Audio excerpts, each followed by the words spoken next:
What's up guys, welcome back to Chelsea Explained. And if there's one thing we Chelsea fans can all agree upon is that we definitely need to sign a new number 9 in the summer, because Jackson can't right now in terms of being technical and finishing the chances he's getting.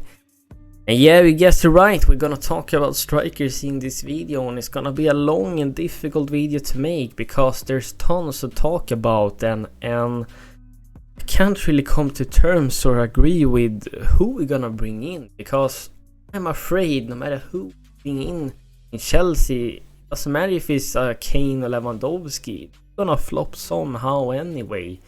Because we Chelsea Football Club has been cursed over the years when it comes to buying strikers. I mean, they are either offside hundreds of times a season, they're missing clear-cut opportunities, can't be composed enough, or they're going out in media and causing loads of drama, making interviews and stuff. So yeah, I'm very afraid that something of that is going to happen if we bring in to Chelsea.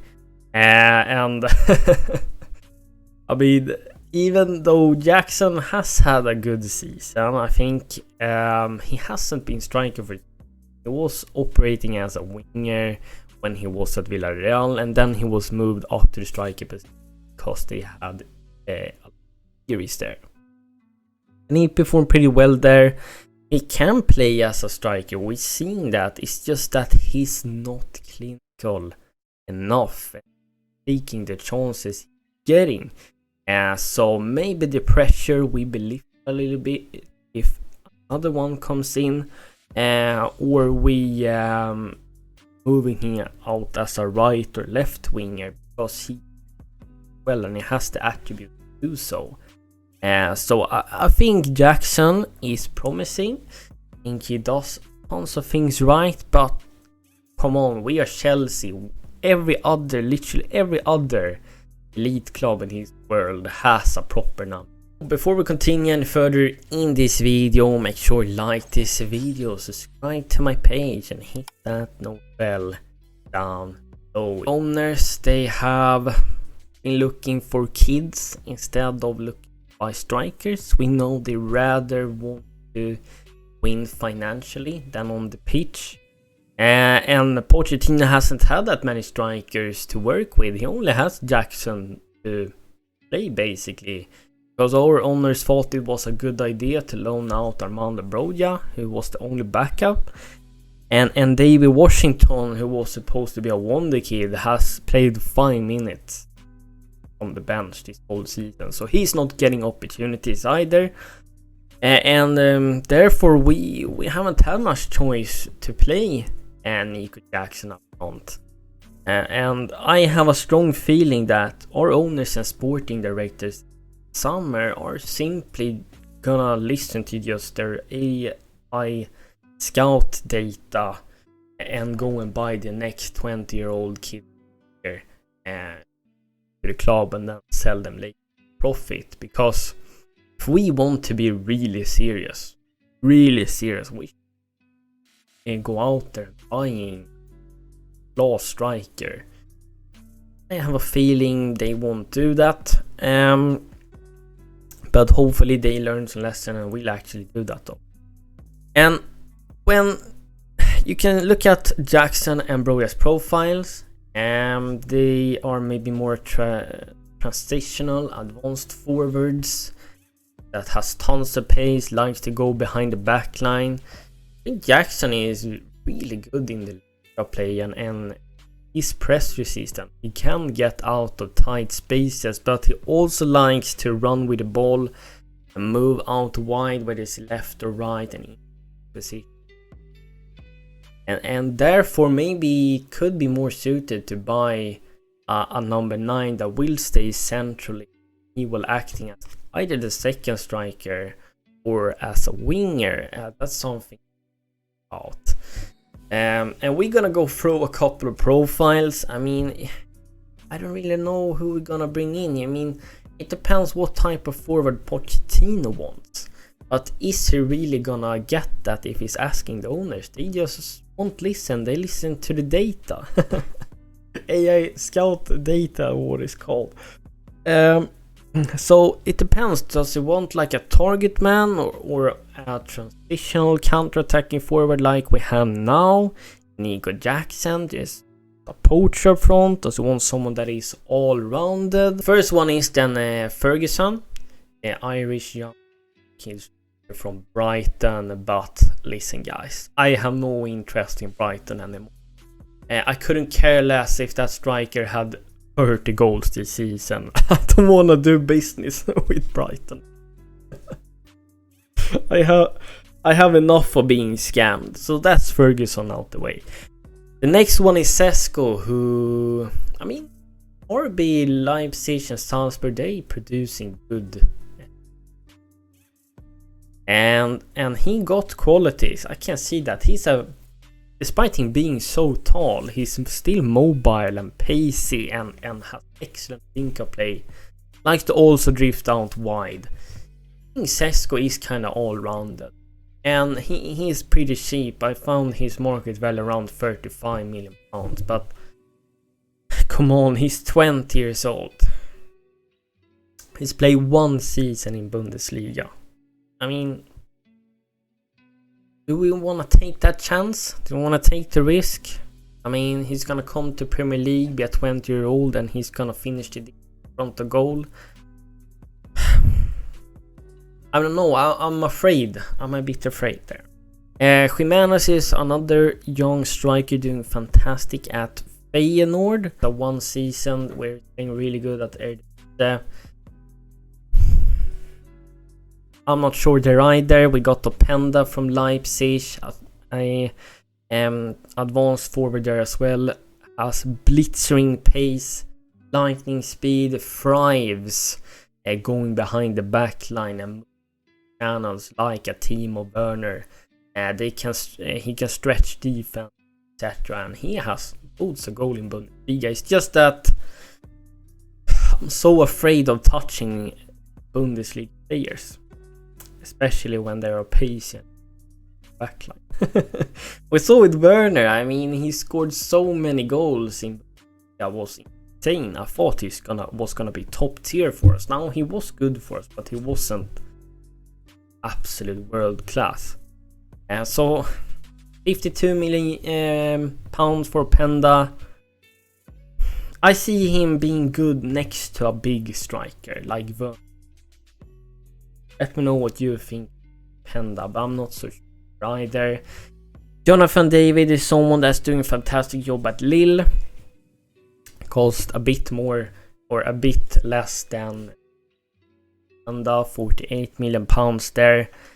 And both these strikers, David or Penda, they has good finishing, taking their chances. I think Jonathan David has a really good first touch, great ball control. His link-up play is also good. And it depends what type of striker Pochettino wants or the next wants. The owners have to listen, because what's the point? Face is the next one, having a really good season for Leverkusen, winning the Bundesliga, also young, 22 years old. Cost 35 million pounds in the current moment. I think it's gonna go for more than that. And I feel Victor Boniface is all-rounded. He has tons of qualities, but he has had 3 big injuries. He had torn his ACL twice. So I'm afraid if you're signing him, gonna do his ACL again. Because that's what players do when they come to Chelsea. They all getting hamstrings, ACLs, all kinds of injuries. I mean, for 35 million is, if he is actually worth that, is cheap. I don't see maybe a risk in that. Just that a Bundesliga striker, we have purchased them before. Right, we're moving on to 5 other strikers. First one is Dobbik, having a great season with Girona. He is 26, so he doesn't fit 25 policy, but he is looking serious striker. But it's also one season, so maybe it's a one time only. I'm not sure. We got Dominic Solanke as well, our previous Cobham boy, having a really good season as Bournemouth, 26 years well, so he doesn't fit on the 25 profile or policy. Great season now, but before that it has been, I'm not sure about Solanke either. The next one is Ollie Watkins. He is in intention to win the player of the Premier League. Loads of goals, assists, so well-rounded, consistent. But he is a striker that also likes to drift out wide, interchange with the winger. Is that something we want? Ollie Watkins, but he's 28 years old, so he doesn't fit on the 25 policy either. I mean, I don't think I would be against Ollie Watkins. I'm just so afraid that it doesn't matter who we bring in, we're just gonna get it. And the next one is Ivan Toney, who I would love to have 18 months ago, 2 years ago. I would definitely have bought him in a heartbeat. And now he's 28, doesn't fit on the 25 policy. Has been suspended for gambling before a half year. Maybe not the exact same player as it was before that, so I'm not so sure there either. And the next one is Guirassy, the Stuttgart striker, who I absolutely love watching. This is someone I would buy because it has a release clause only worth 15 million pounds, euros of this. Basically nothing, risk free. He's in his prime. He is so good at literally everything. He scores with his hand, with his left foot, with his right foot. He's fast, he's dominant air, but he is 27 years old, so doesn't hit the under 25 policy. But let me know what you think about Guirassy, because I am a huge admirer of this striker. Got some unrealistic targets that I don't see is gonna happening, which is Harry Kane, Lautaro Martinez. We also got Vlahovic, but the thing with Dusan Vlahovic is that he has a big, so afraid if he comes here he will be injury prone. He will be out here and there. Right, so I'm gonna talk about 3 strikers I will look into the summer and purchase, and 2 of them is from the same name, Sweden. And the first one is Alexander Isak. I would have him as my third option, worth 70 million pounds, roughly around there. Got tons of experience from La Liga and now Premier League, showing that he's press resistant, can come down, link up with the team. He can carry the ball up the field, moving channels. He's both footed, so he can finish with both right and left foot. He is also an modern aggressive forward that can press from the front and back the ball, which would really fitting for the Premier League style of football. He pacey and very mobile. Second Swedish striker is of course Viktor Gyökeres. I think he is also a sort of advanced forward, but not only an advanced, he's multifaceted. I think he can also press from the front, being very aggressive, and he's can be at the right place at the right time inside the box.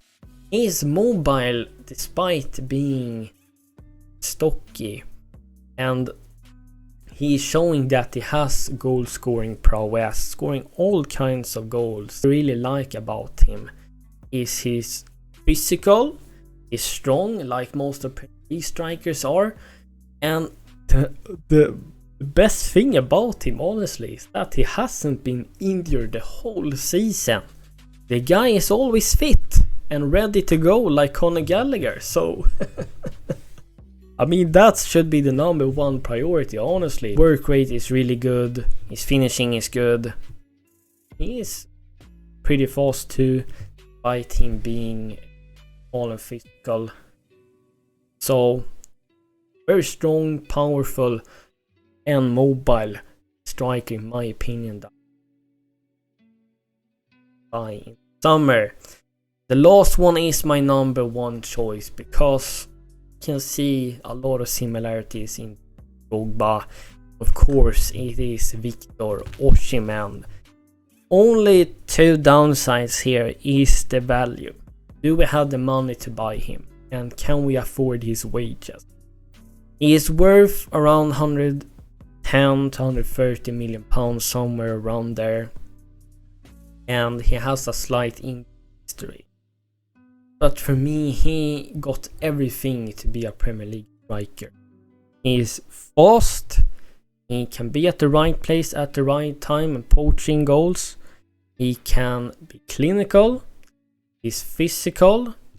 And what I also really like about him is so dominant. He's jumping crazy. And has really powerful headers. He's good at so many things. It will add a different dimension up front. That's what I believe, and he will add you so many different kinds of goals. He has also an unselfish side of the game, and he's also intelligent when it's on a time he runs, so he's not being flagged offside. The thing he can improve though is maybe his technique, and I think he can improve his link-up play. But Victor Osimhen, someone you guys know like, and someone I would buy if I got the money. And guys, let me know of course in the comments down below which options you think should think of in the summer. Who would you get in at Chelsea? Happily read that in the comments down below. And now you may be thinking, but Daniel, you didn't mention Lukaku. We're not gonna go in there. I can't talk about Lukaku, okay? I couldn't care if he gets 20 goals this season. I'm not gonna say anything more than that. No, we're not gonna go in that discussion. So I hope you enjoyed this video. A long and difficult one to make. But thank you so much for watching anyway. Take care and I'll see you in